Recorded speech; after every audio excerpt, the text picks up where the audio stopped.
Baiklah, kita lanjutkan ke materi berikutnya, yaitu bagaimana cara memisahkan campuran. Campuran dapat kita pisahkan dengan cara penyaringan, penyulingan, pengkristalan, sublimasi, kromatografi, dan ekstraksi.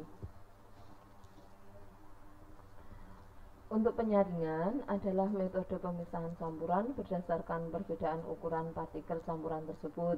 Contohnya kita ingin memisahkan air dengan pasir, maka kita gunakan metode penyaringan. Dan untuk penyulingan adalah pemisahan campuran berdasarkan perbedaan titik-titik. Contohnya penyulingan minyak bumi. Sedangkan kromatografi adalah pemisahan campuran berdasarkan kecepatan perambatan suatu campuran pada lapisan zat tertentu. Contohnya adalah pemisahan zat warna tinta. Kemudian untuk pengkristalan adalah pemisahan suatu campuran berdasarkan dengan cara menguapkan campuran hingga terbentuk kristal. Jadi yang akan menguap menjadi jenuh kemudian terbentuk kristal. Contohnya dalam pembuatan garam dapur dari air laut. Sedangkan ekstraksi adalah pemisahan campuran berdasarkan perbedaan kelarutannya terhadap dua campuran yang tidak saling larut yang berbeda. Biasanya kita gunakan untuk mengekstraksi parfum. Kemudian kita beralih pada sifat materi. Sifat materi dapat kalian lihat ada sifat fisika, kimia, dan ada sifat intensif dan sifat ekstensif. Mari kita bicarakan satu persatu apa itu sifat fisika. Sifat fisika adalah sifat yang tergantung pada keadaan fisik materi tersebut. Ya, jadi kita bisa melihat dari keadaan fisik materi berikut. Contoh adalah titik leleh, titik didih, dan massa jenis. Sedangkan sifat kimia itu dapat kita ketahui dari perubahan materi tersebut menjadi materi lain. Contohnya adalah mudah berkarat dan reaktivitas suatu materi. Untuk sifat intensif, ini adalah sifat yang bergantung pada jumlah, yaitu massa dan volume.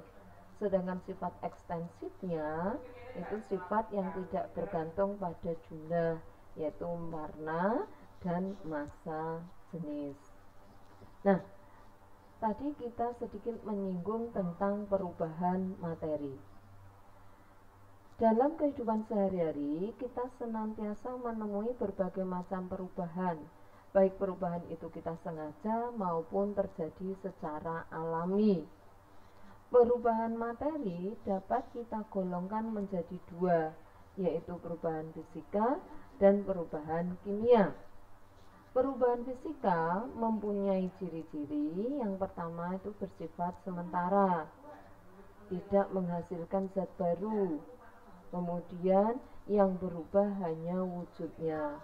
Kalian bisa lihat ini ya, proses penyubliman dari padat menjadi gas, dari gas bisa menjadi padat lagi, kemudian padat menjadi cair, dari cair bisa padat. Itu artinya yang terjadi hanya perubahan wujud. Seperti ini ya, siklus ini disebut dengan perubahan fisika. Contoh yang lain, misalnya kayu menjadi kursi, jadi tidak menghasilkan zat baru, partikel penyusunnya masih sama. Untuk perubahan kimia mempunyai ciri-ciri perubahannya bersifat permanen, jadi tidak bisa kembali seperti zat asal. Contoh kalau kita membakar kayu, jika kita bakar akan menghasilkan arang, maka arang tidak bisa kembali lagi menjadi kayu. Itu ciri perubahan kimia. Kenapa begitu? Karena terjadi perubahan susunan zat. Dan biasanya itu disertai dengan ciri-ciri yang lain, yaitu terbentuk gelembung gas, bisa juga terbentuk endapan, bisa juga terjadi perubahan warna dan terjadi perubahan suhu. Itu contoh perubahan kimia. Contoh tadi selain kayu menjadi arang, Ada juga singkong menjadi tape. Kalau sudah jadi tape, tidak mungkin lagi menjadi singkong. Oke, bisa dipahami ya.